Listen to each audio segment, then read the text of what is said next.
Hello दोस्तों, welcome to digital study. आज की इस वीडियो में हम डिस्कस करेंगे पॉलिटी के मोस्ट इंपॉर्टेंट एमसीक्यूज़। यह पार्ट 5 होगा। 4 पार्ट हम पहले ही डिस्कस कर चुके हैं। अगर आपने वह नहीं देखे तो उसका लिंक प्रोवाइड कर दिया गया है, आप वहां पे जाके वो पार्ट भी देख सकते हैं। तो आज की वीडियो शुरू करते हैं। उससे पहले अगर आप चैनल पर नए हैं तो प्लीज़ चैनल को सब्सक्राइब कर लीजिए और बेल आइकन को प्रेस कर दीजिए ताकि टाइम टू टाइम आप तक नोटिफिकेशन पहुँचती रहे। तो आज की वीडियो शुरू करते हैं। आज का जो हमारा फर्स्ट क्वेश्चन है, the first law officer of government of India. जो फर्स्ट लॉ ऑफिसर होते हैं गवर्नमेंट ऑफ इंडिया के, वो किन्हें कहा जाता है? तो इसका जो राइट आंसर है वो है ऑप्शन सी, अटॉर्नी जनरल। जो अटॉर्नी जनरल होते हैं इंडिया के, इन्हें फर्स्ट लॉ ऑफिसर कहा जाता है। और अगर यहीं पे इनका आर्टिकल पूछ लिया जाए तो इनका आर्टिकल होता है 76। ये भी मोस्ट इंपॉर्टेंट है, आपको ध्यान में रखना है। Next question, term of controller and editor general of India is. जो टर्म होती है कंट्रोलर एंड एडिटर जनरल की, वो कितनी होती है? तो इसका जो सही आंसर है वो है ऑप्शन सी, 6 ईयर और 65 year of age, whichever is earlier. तो इसका जो राइट आंसर होगा वो है option C. Next question, election of Rajya Sabha is held after. जो इलेक्शन होते हैं राज्यसभा के, वो कितने समय के बाद होते हैं? तो इसका जो राइट आंसर है वो है ऑप्शन बी, 2 ईयर। क्योंकि इसके जो 1/3 मेंबर होते हैं वो एवरी 2 ईयर के बाद रिटायर होते हैं, तो उसके बाद इलेक्शन होते हैं और राज्यसभा के मेंबर इलेक्टेड होते हैं। तो इसका जो राइट आंसर होगा वो है option B. Next question, power of election commission are given in which of the following article of the constitution. Most important article, ये प्रीवियस ईयर एग्जाम में बहुत टाइम पूछा गया कि इलेक्शन कमीशन का जो आर्टिकल होता है वो कितना होता है। तो इसका जो राइट आंसर है वो है ऑप्शन सी, 324। 324 जो आर्टिकल होता है यह इलेक्शन कमीशन से डील करता है। और अगर यहीं पे इलेक्शन कमीशन का पार्ट पूछ लिया जाए कि कौन से पार्ट में इसे मेंशन किया हुआ है, तो इसका जो पार्ट है कॉन्स्टिट्यूशन में वो है 15। इसे 15 पार्ट में कॉन्स्टिट्यूशन के मेंशन किया हुआ है। ये भी मोस्ट इंपॉर्टेंट क्वेश्चन है जो प्रीवियस ईयर एग्जाम में बहुत टाइम रिपीट हुआ है। Next question, election commission hold election for. जो इलेक्शन कमीशन होती है वो किस किस के इलेक्शन को होल्ड करती है? तो इसका जो राइट आंसर है वो है ऑप्शन डी, पार्लियामेंट के इलेक्शन भी करती है, स्टेट लेजिस्लेचर के भी करती है और पोस्ट ऑफ प्रेसिडेंट और वाइस प्रेसिडेंट के इलेक्शन भी इसके द्वारा ही कंडक्ट किए जाते हैं। तो इसका जो राइट आंसर होगा वो है option D. Next question, who appoint the chief election commissioner of India. जो चीफ इलेक्शन कमिश्नर होते हैं इंडिया के, किसके द्वारा उनको अपॉइंटेड किया जाता है? तो इसका जो राइट आंसर है वो है ऑप्शन ए, प्रेसिडेंट। तो इन्हें प्रेसिडेंट के द्वारा अपॉइंटेड किया जाता है। Next question, member of union public service commission can function as members up to the age of. जो मेंबर्स होते हैं यूनियन पब्लिक सर्विस कमीशन के, उनकी मैक्सिमम एज रिटायरमेंट की कितनी होती है? तो इसका जो राइट आंसर है वो है ऑप्शन डी, 65 ईयर एज। तो 65 ईयर एज मैक्सिमम होती है रिटायरमेंट की यूनियन पब्लिक सर्विस कमीशन के जो मेंबर्स होते हैं। और अगर यहीं पे बात की जाए यूनियन पब्लिक सर्विस कमीशन की, इसका जो आर्टिकल होता है वो होता है 315, 315 आर्टिकल के अंडर ये यूनियन पब्लिक सर्विस कमीशन आती है। और यहीं पे बात की जाए इनके पार्ट की, तो ये 14 पार्ट में मेंशन किया हुआ है कॉन्स्टिट्यूशन के। ये भी मोस्ट इंपॉर्टेंट क्वेश्चन है जो आपको ध्यान में रखने हैं। Next question, chairman and members of state public service commission are appointed by. जो चेयरमैन होते हैं एंड मेंबर होते हैं स्टेट पब्लिक सर्विस कमीशन के, उन्हें किसके द्वारा अपॉइंटेड किया जाता है? तो इसका जो राइट आंसर है वो है ऑप्शन सी, गवर्नर। तो इन्हें गवर्नर के द्वारा अपॉइंटेड किया जाता है। Next question, who appoint the chairman of UPSC, union public service commission के जो चेयरमैन होते हैं उन्हें किसके द्वारा अपॉइंटेड किया जाता है? तो इसका जो राइट आंसर है वो है ऑप्शन ए, प्रेसिडेंट। तो इन्हें प्रेसिडेंट के द्वारा अपॉइंटेड किया जाता है। Next question, resignation letter of state public service commission member is address to the. जो अपना रिजाइनेशन लेटर देते हैं स्टेट पब्लिक सर्विस कमीशन के मेंबर, वो किसे देते हैं? ये देते हैं प्रेसिडेंट को। तो इसका जो राइट आंसर होगा वो है ऑप्शन ए, प्रेसिडेंट। अगर यहीं पे बात की जाए यूनियन पब्लिक सर्विस कमीशन के जो मेंबर्स होते हैं वो अपना रिजाइनेशन लेटर किसे देते हैं, तो इसका भी राइट आंसर ए ऑप्शन ही हो जाएगा, president.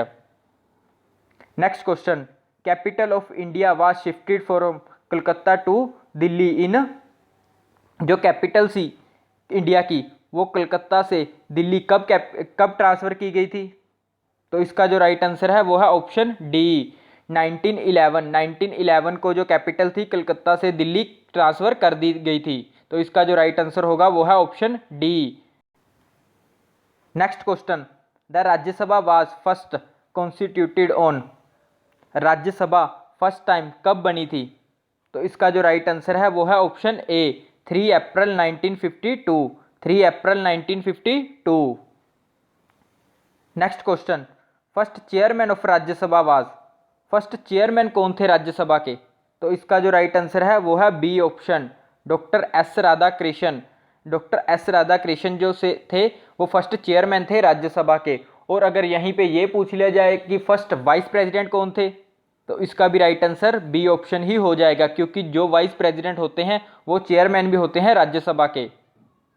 Next question, chief justice and other जजेस of supreme court of India hold office until they attain the age of. जो रिटायरमेंट एज होती है चीफ जस्टिस ऑफ इंडिया की और अदर जजेस होते हैं जो सुप्रीम कोर्ट के, वो मैक्सिमम कितनी होती है?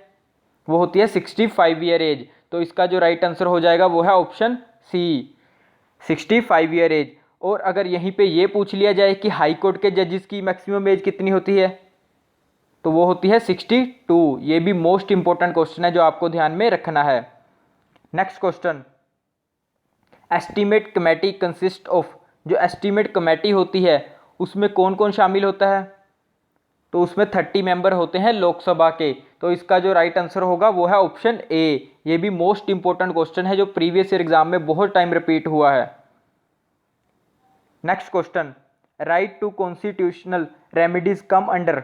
जो राइट टू कॉन्स्टिट्यूशनल रेमेडीज है यह हमारा एक फंडामेंटल राइट है जो कि आर्टिकल 32 टू आर्टिकल 35 तक डील करता है। तो इसका जो राइट आंसर हो जाएगा वो है option a fundamental right. Next question, any dispute regarding the वोलेशन of fundamental right can be presented. अगर फंडामेंटल राइट वोलेटेड होते हैं तो कहाँ पे उन्हें प्रेजेंटेड किया जाता है? तो इसका जो राइट आंसर है वो है option C either in the Supreme Court or in the High Court. इसे सुप्रीम कोर्ट में प्रेजेंटेड कर सकते हैं और हाई कोर्ट में भी। Next question, fundamental duty have been added in the constitution by the 42 amendment act 1976 in accordance with the recommendation of.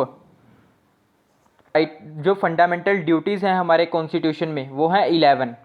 इन्हें 42 amendment थी जो 1976 उसके अंडर ऐड किया गया था। और इसके लिए जो सलाह थी, जो रिकमेंडेशन थी, वो किसने दी थी? तो इसका जो राइट आंसर है वो है ऑप्शन सी स्वर्ण सिंह कमेटी। स्वर्ण सिंह कमेटी ने इसके लिए रिकमेंडेशन की थी कि फंडामेंटल ड्यूटीज़ को कॉन्स्टिट्यूशन में ऐड करना चाहिए। तो इसका जो राइट आंसर हो जाएगा वो है option C. Next question, which article of the constitution of India says no child below the age of 14 year shall be employed to work in any factory or mine or engaged in any other hazardous employment. तो इसका जो right answer हो जाएगा वो है option A 24 article. जो 24 article है यह चाइल्ड लेबर को प्रोहिबिटेड करता है। तो इसका जो राइट आंसर हो जाएगा वो है option A 24 article. Next question, who among the following has the final power to maintain order within the house. People होते हैं, इसे लोकसभा भी कहा जाता है।